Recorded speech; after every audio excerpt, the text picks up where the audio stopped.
Hello mga kakas! Welcome to Kats Mix Vlog.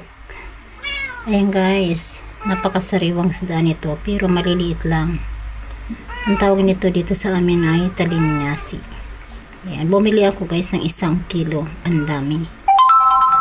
Ayan, naglilinis na nga ako. Alam nyo ba kung bakit ang dami kong binili?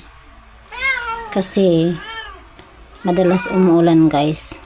Kaya yung mga nagtitinda o gumagawa ng tinapa ay hindi makagawa. Kaya ang gagawin ko nito, yung iba ay papaksiw ko na.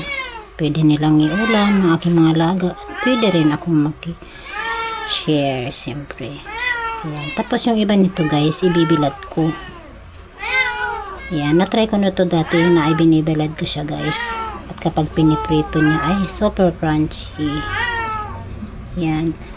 Kunti lang yung kaliskis niya guys, kaya okay lang na ditanggalin, lalo bibiladin ko naman.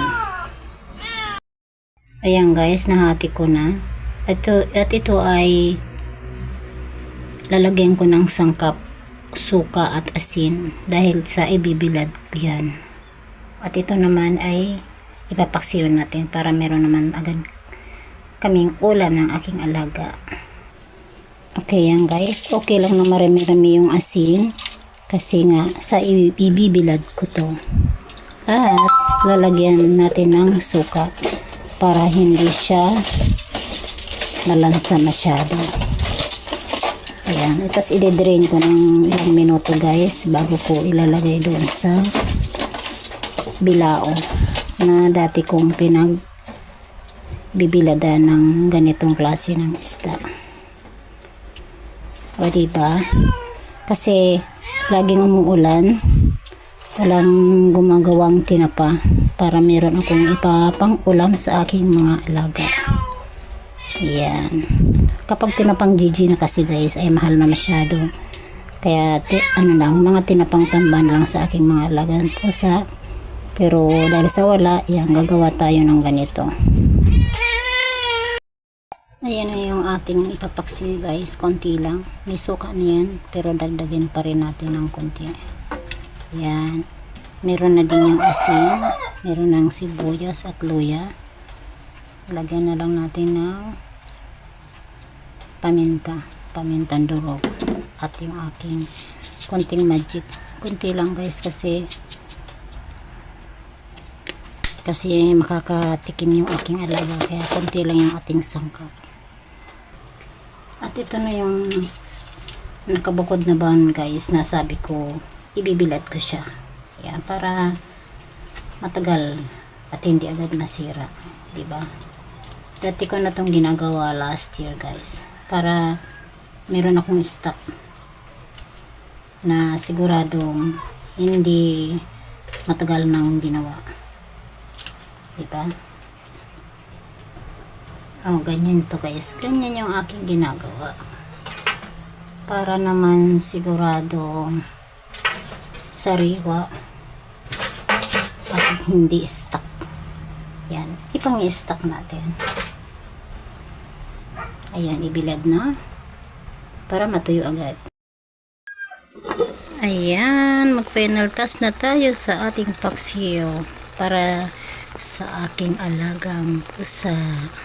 Yan, kukuha din ako dyan guys. At kapag ako ay nagpapaksiw guys, nilalagyan ko siya ng konting mantika pagka malapit ng maluto.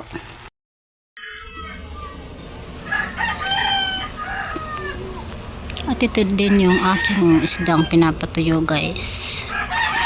Okay, ayan na muna. Thanks for watching. Ayan guys, okay na. Tuyo na siya. Pwede na natin iligpit.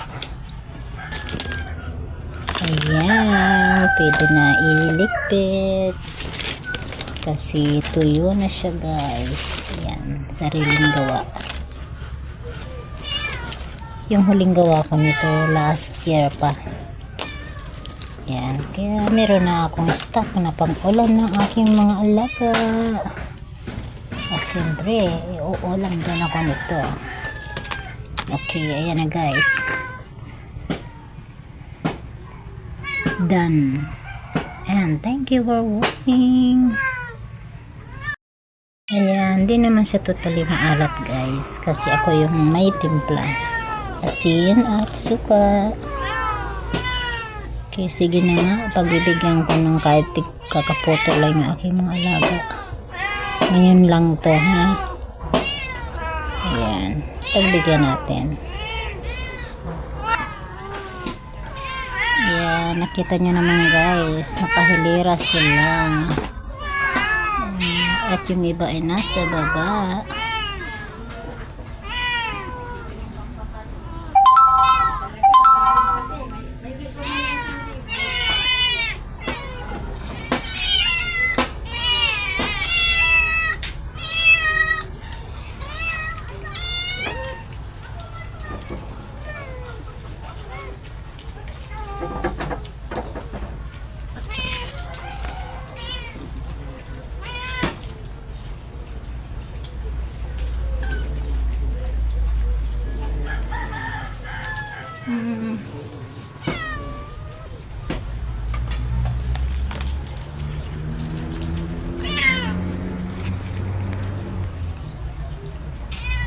Ay, ulit ulit.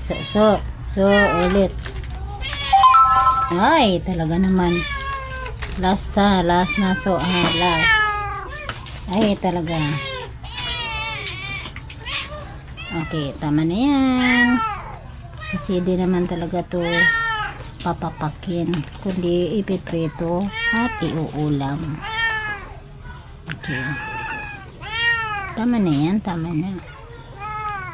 Ayan, tikim lang. Ayan, takpan na natin.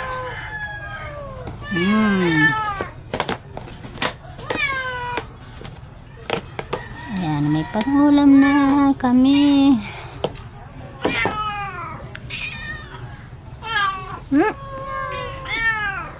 Okay. Ooh, ang cute. Hello everyone. Ayan. Ano lang yun guys. Patikid lang.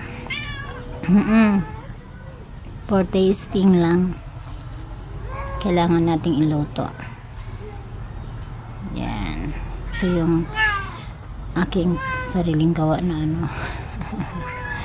Sure na clean. Yan, hindi pa yung dinampuan ng langaw guys. Okay. Bunso. Yan, ito yung aking aso na si Bunso. Hello. 3, 4, 5, 6, 7, 8. Wala yung 4 na pusa. Okay.